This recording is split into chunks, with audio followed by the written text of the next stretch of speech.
Did you know that the accused owned a gun during your relationship? Yes, my lady.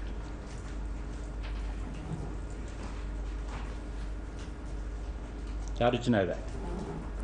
He kept it on him all the time, my lady. And it's his case, and he had it tested, according to him, that if he screams and is really anxious, he sounds like a woman. That is not true. He sounds like a man. Yes, so what happened then? After we left there, Oscar and Darren were pretty anxious and a little bit irritated with the policeman, and so they laughed and they said that they wanted to shoot a robot, and then Oscar shot a bullet out the sunroof. When did your relationship stop with him?